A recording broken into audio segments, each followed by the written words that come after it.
সকলের কাছে আজকে ঘৃণার পাত্র হয়ে গেছি। এই সময়ে আমাদের আর চলার মতো কোনো অবস্থা নাই। প্রধান উপদেষ্টা ইউনূস স্যারের কাছে এবং শিক্ষা উপদেষ্টা মহোদয়ের কাছে আমাদের আকুল আর্জি, আমাদেরকে মানবতার জীবন থেকে স্বাভাবিক জীবনে ফিরিয়ে আনেন, আমাদেরকে এফপিও দেন, আমাদেরকে স্বাভাবিকভাবে বাঁচতে দেন। সম্মানিত ভাইয়েরা ও বোনেরা, সকলকে আন্তরিক শুভেচ্ছা জানাই। আমরা আজকে লাগাতার অবস্থান কর্মসূচি চালিয়ে যাচ্ছি নন এমপিও শব্দটিকে মুছে ফেলার জন্য। আমরা বর্তমান সরকারের নিকট বিনীতভাবে আর্জি জানিয়ে আসছি।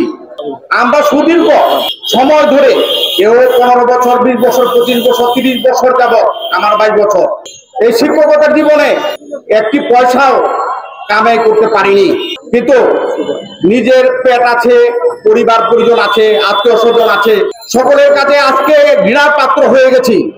এই সময়ে আমাদের আর চলার মতো কোনো অবস্থা নাই। দেশের বিভিন্ন প্রান্ত থেকে আমি সহ আমরা সবাই সমবেত হয়েছি এমপিওর জন্য। বর্তমান সরকার প্রধান উপদেষ্টা ইউনূস স্যারের কাছে এবং শিক্ষা উপদেষ্টা মহোদয়ের কাছে আমাদের আকুল আর্জি, আমাদেরকে মানবতার জীবন থেকে স্বাভাবিক জীবনে ফিরিয়ে আনেন, আমাদেরকে এফপিও দেন, আমাদেরকে স্বাভাবিকভাবে বাঁচতে দেন, আমাদের খাদ্যের সংস্থান করুন। আমাদের দাবি বিশাল কিছু নয়, আমরা তো সমাজের সেবা করে যাচ্ছি। আমাদের হাত দিয়ে হাজার হাজার ছাত্র বেরিয়ে চাকরিতে বড় পদে আসীন আছে। তা আমাদের জন্য আপনারা একটু খোরাকির ব্যবস্থা কেন করতে পারেন না?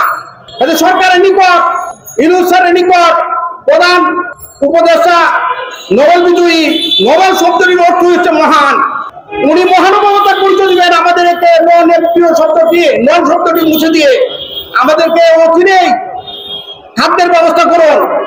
আমাদেরকে আর মানবতার জীবনে রাখবেন না। একটি জাতিকে উন্নত করতে হলে শিক্ষা ব্যবস্থাকে সক্রিয় করতে হয়, এটা আপনারা জানেন।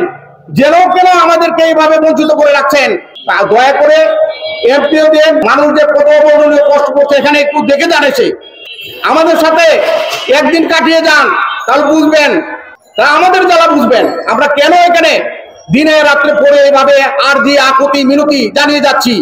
আমাদের দিকে তাকান, দয়া করে আমাদের দিকে তাকান, এমপিও দেন, আমাদের খাদ্যের ব্যবস্থা করুন, বস্ত্রের ব্যবস্থা করুন, আমাদের স্বাভাবিক জীবন ফিরে আনুন। এই বলে সকলকে ধন্যবাদ জানিয়ে আমার বক্তব্য শেষ করছি।